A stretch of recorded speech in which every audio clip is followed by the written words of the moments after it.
Great Expectations, Chapter 3. It was a rimy morning, and very damp. I'd seen the damp lying on the outside of my little window, as if some goblin had been crying there all night and using the window for a pocket handkerchief. Now I saw the damp lying on the bare hedges and spare grass, like a coarser sort of spider's webs, hanging itself from twig to twig and blade to blade.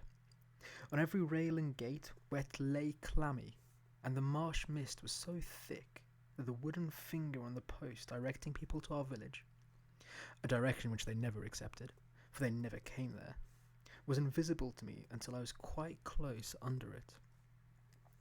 Then, as I looked up at it while it dripped, it seemed to my oppressed conscience like a phantom devoting me to the hulks. The mist was heavier yet when I got out upon the marshes, so that instead of my running at everything seemed to run at me. This was very disagreeable to a guilty mind. The gates and dikes and banks came bursting at me through the mist, as if they cried as plainly as could be, "A boy with somebody else's pork pie! Stop him!" That the cattle came upon me with like suddenness, staring out of their eyes, and steaming out of their nostrils. "Hello, a young thief!" One black ox, with a white cravat, who even had to my awakened conscience something of a clerical air, fixed me so obstinately with his eyes, and moved his blunt head round in such an accusatory manner as I moved round, that I blubbered out to him, "I couldn't help it, sir. It wasn't for myself I took it." Upon which he put down his head, blew a cloud of smoke out of his nose, and vanished with a kick-up of his hind legs and a flourish of his tail.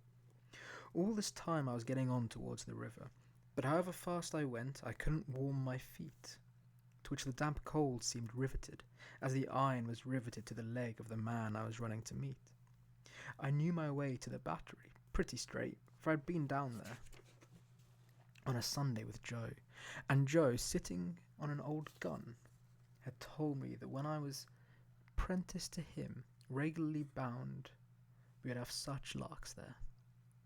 However, in the confusion of the mist, I found myself at last too far to the right, and consequently had to try back along the riverside, on the bank of loose stones above the mud and the stakes that staked the tide out. Making my way along here, with all despatch, I had just crossed a ditch which I knew to be very near the battery, and had just scrambled up the mound beyond the ditch when I saw the man sitting before me. His back was towards me, and he had his arms folded and was nodding forward heavy with sleep. I thought he would be more glad if I came upon him with his breakfast in that unexpected manner, so I went forward softly and touched him on the shoulder. He instantly jumped up, and it was not the same man, but another man, and yet this man was dressed in coarse grey too, and had a great iron on his leg, and was lame and hoarse and cold, and was everything that the other man was, except that he had not the same face, and had a flat, broad-brimmed, low-crowned felt hat on. All this I saw in a moment, for I had only a moment to see it in. He swore an oath at me, made a hit at me. It was a round, weak blow that missed me, and almost knocked himself down, for it made him stumble. And then he ran into the mist, stumbling twice as he went, and I lost him. "It's the young man," I thought, feeling my heart shoot as I identified him. I dare say I should have felt a pain in my liver too, if I had known where it was. I was soon at the battery, after that, and there was the right man, hugging himself and limping to and fro, as if he had never all night left off hugging and limping, waiting for me. He was awfully cold, to be sure. I half expected to see him drop down before my face and die of deadly cold. His eyes looked so awfully hungry too, that when I handed him the file and he laid it down on the grass, it occurred to me he would never have tried to eat it if he had not seen my bundle. He did not turn me upside down this time to get at what I had, but left me right side upwards while I opened the bundle and emptied my pockets. "What's in the bottle, boy?" said he. "Brandy," said I. He was already handing mincemeat down his throat in the most curious manner, more like a man who was putting it away somewhere in a violent hurry than a man who was eating it. But he left off to take some of the liquor. He shivered all the while so violently that it was quite as much as he could do to keep the neck of the bottle between his teeth without biting it off. "I think you've got the ague," said I. "I'm much of your opinion, boy," said he. "It's bad about here," I told him. "You've been lying out on the meshes in their dreadful anguish. Rheumatic, too." "I'll eat my breakfast at 4, they're the death of me," said he. "I'd do that if I was going to be strung up to that there gallows as there is over there, directly upwards. I'll beat the shivers so far, I'll beat you." He was gobbling mincemeat, meat, bone, bread, cheese, and pork pie all at once, staring distrustfully while he did so at the mist all round us, and often even stopping his jaws to listen. Some real or fancied sound, some clink upon the river or breathing of beast upon the marsh, now gave him a start, and he said suddenly, "You're a deceiving imp. You brought no one with you?" "No, sir, no." "Nor give no one the office to follow you?" "No." "Well," said he, "I believe you. You'd be but a fierce young hound indeed, if at your time of life you could help to hunt a wretched warmint hunted as near death and dughill as this poor wretched warmint is." Something clicked in his throat as if he had works in him like a clock and was going to strike, and he smeared his ragged rough sleeve over his eyes, pitying his desolation, and watching him as he gradually settled down upon the pie, and made bold to say, "I am glad you enjoy it." "Did you speak?" I said I was glad you enjoyed it. "Thank you, my boy, I do." I had often watched a large dog of ours eating his food, and I noticed how a decided similarity between the dog's way of eating and the man's. The man took strong, sharp, sudden bites, just like the dog. He swallowed, or rather snapped up every mouthful too soon and too fast, and he looked sideways here and there while he ate, as if he thought there was danger in every direction of somebody's coming to take the pie away. He was altogether too unsettled in his mind over it, and appreciate it comfortably. I thought to have anybody to dine with him without making a chop with his jaws at the visitor. In all of which particulars he was very like the dog. "I'm afraid he won't leave any of it for him," said I, after a silence during which I had hesitated as to the politeness of making the remark. "There's no more to be got where that came from." It was the certainty of this fact that impelled me to offer the hint. "Leave any for him? Who's him?" said my friend, stopping in his crunching of pie crust.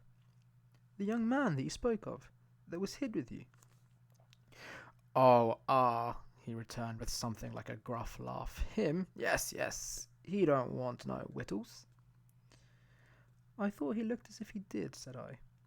The man stopped eating, and regarded me with the keenest scrutiny and the greatest surprise. "Looked? When?" "Just now." "Where?" "Yonder," said I, pointing. "Over there, where I found him nodding asleep and thought it was you." He held me by the collar and stared at me so that I began to think his first idea about cutting my throat had revived. "Dressed like you, only with a hat," I explained, trembling.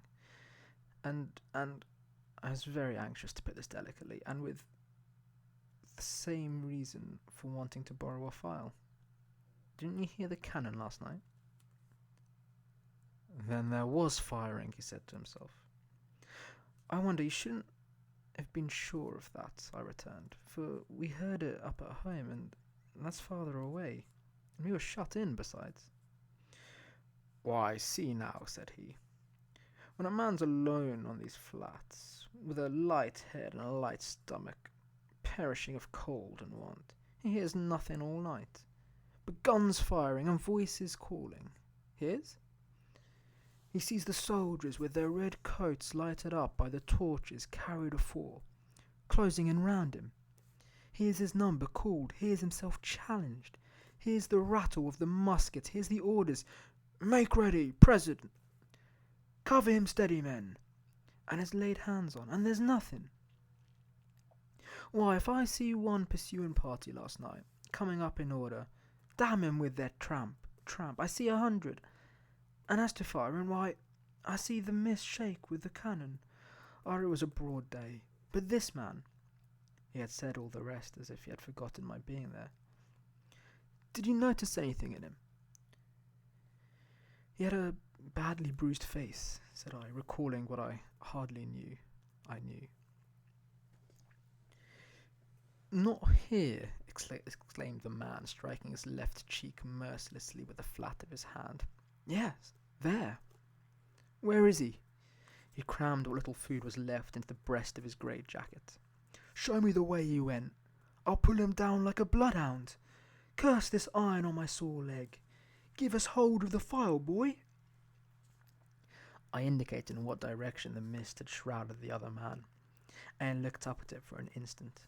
But he was down on the rank, wet grass, filing at his iron like a madman, and not minding me, or minding his own leg, which had an old chafe upon it and was bloody, but which he handled as roughly as if it had no more feeling in it than a file. I was very much afraid of him again, now that he had worked himself into this fierce hurry, and I was likewise much afraid of keeping away from home any longer. I told him I must go, but he took no notice, so I thought that the best thing I could do was to slip off. The last I saw of him, his head was bent over his knee, and he was working hard at his fetter, muttering impatient imprecations at it and his leg. The last I heard of him, I stopped in the mist to listen, and the file was still going.